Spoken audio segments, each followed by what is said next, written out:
Hey everybody, Andrew, Phillip, this is the Serious Brothers. And we today are going to go over all the metrics people tell beginners to use for judging real estate. We've been doing this 11 years now. We have almost 600 rental units, and so we think we're in a good spot to judge. Are these good metrics to use when buying real estate? Yeah, they tell them to use these metrics to judge real estate. We're going to judge them today. So the first one we got is the 70% rule. This So is probably the most this common. rule? Yeah, well, let me tell you. Okay. The 70% rule is just the ARV of a property, the after repair value, multiplied by 70%, and then subtracting out your repair cost. And that is your maximum offer. You do not go above that offer. And generally speaking, this offer is pretty good for flippers or for people trying to burr a property, basically buy and hold, but with a 30% margin. And the biggest problem with this rule, I think, is there's two ones. The first one is that basically it's a little broad. It's like it doesn't include if you're buying a house, that's in a war zone and it's just like $10,000 or whatever, or a luxury house, or a luxury rental or something like that. And also, in this particular market and the date this video is being released, 70% is pretty tough to hit. It's also tough because how good are you at estimating these things? If you're new, after repair value, basically what is it worth? What can you sell it for? What can you refinance it at? Judging that, it's kind of tough. If you're not good judging repairs. Repairs is, so you've got two numbers here that are pretty challenging to get, particularly the repair one. That's the biggest mistake new investors make.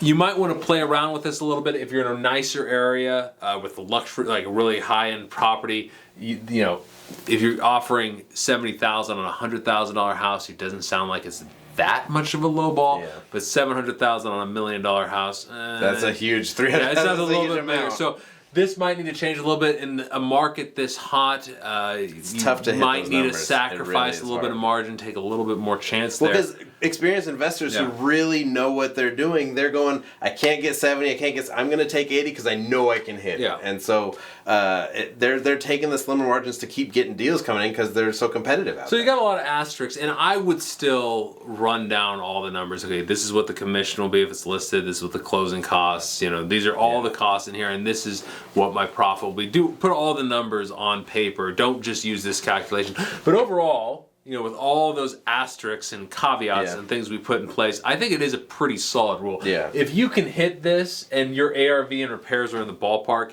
you're going to have a good deal. Yeah, you can sell it for a great profit. You can burr out of it. You can refinance it, get your money back.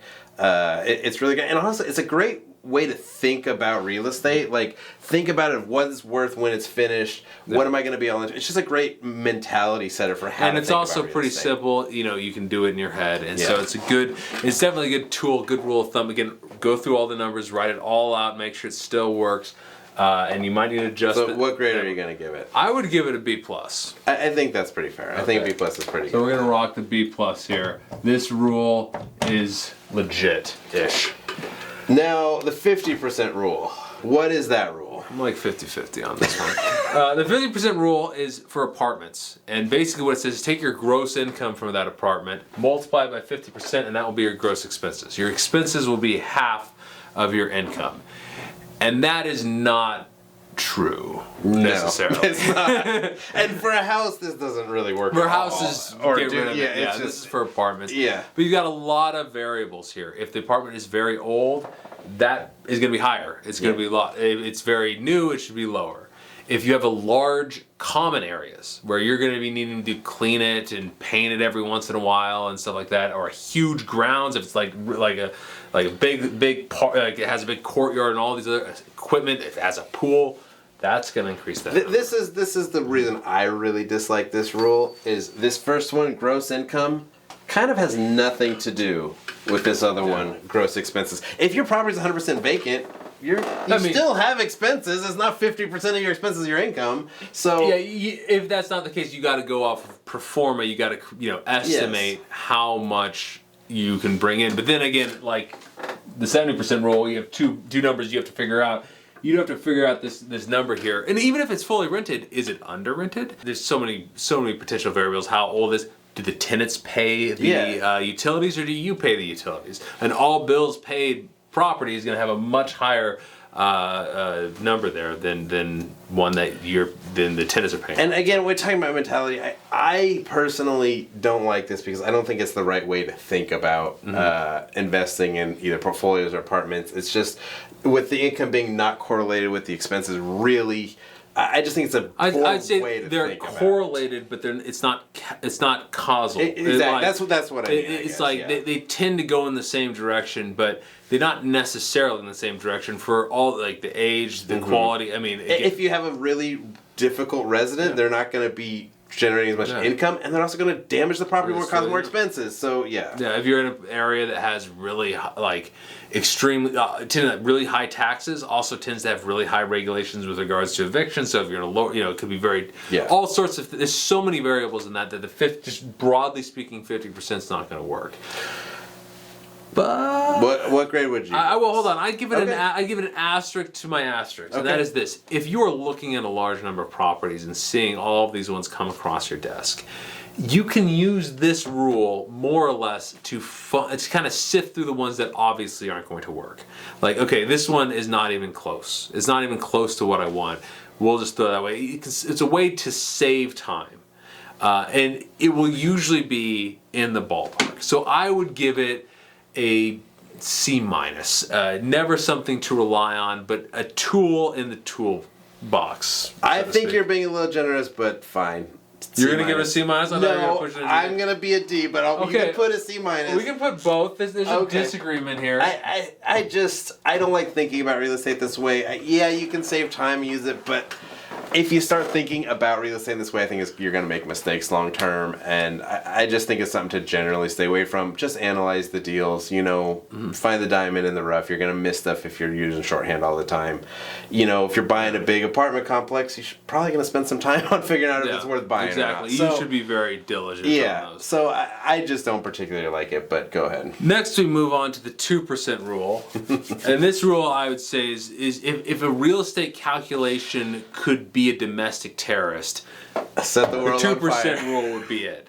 The metric is solid, but the rule is garbage. Okay, so at least in my opinion, I mean maybe different, but the rule just says that if you want a good rental, this is for landlords and people who want to buy rental properties, the rental income should be 2% of its total cost, the monthly income. If your property rents for $1,000, then 1,000 divided by 2%, which is multiplied by 50, equals 50,000. You should be all in to your property for 50,000 and it rents for 1,000. Good luck on that.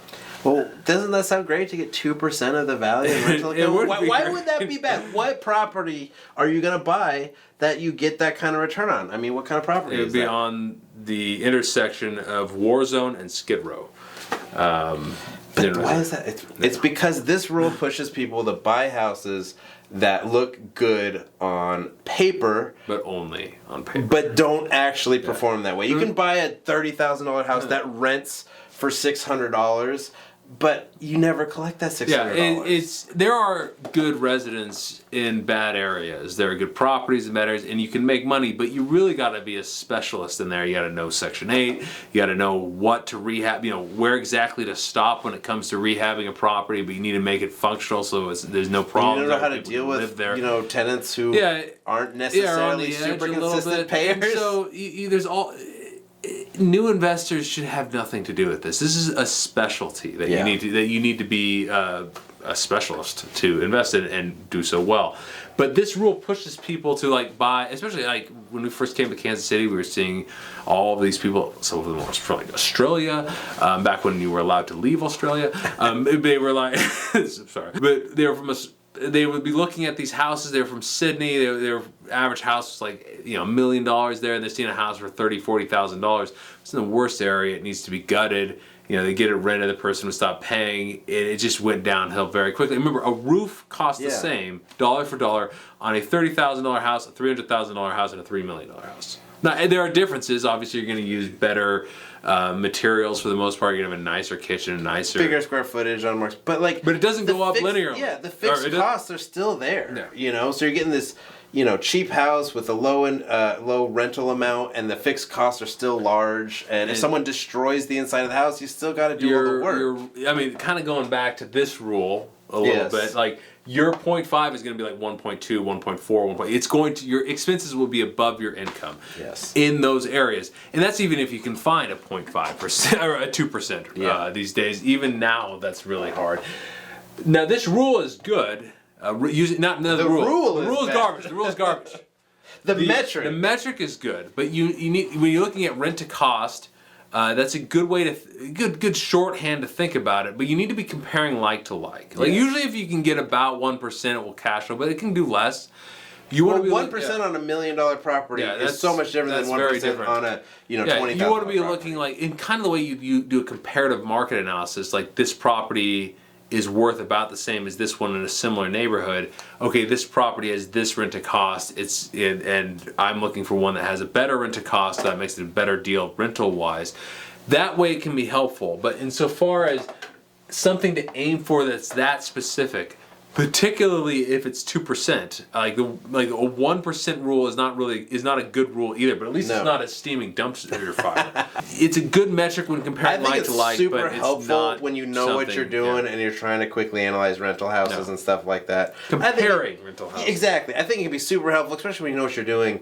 But if you're new, just do not use that as the reason to buy. And property. Don't ever use the 2% rule under any circumstances. What's your grade for F minus. I agree. I actually use the metric all the time, and I think it's great because we've been doing this a long time. We know what we're doing, comparing one house to another. Yeah. I know the areas, I know the expenses, I know what I can get for them. I know the kind of residents I'm getting in these houses. I know how to use it, and I think it's great for people who are seasoned. But if you're using this as a new investor to push yourself into what type of property to get into, that's not the way to analyze it. But we ain't evaluating the metrics. No. So 70% rule, mostly good. 50% rule, not very good, but not worthless. And the 2% rule is counterproductive. It will hurt you. Don't use it. It's bad. It's bad. But what you should do is subscribe to our YouTube channel. That's an A+. That's the metric that rule really matters. Yes. And then watch this next video that we have right here.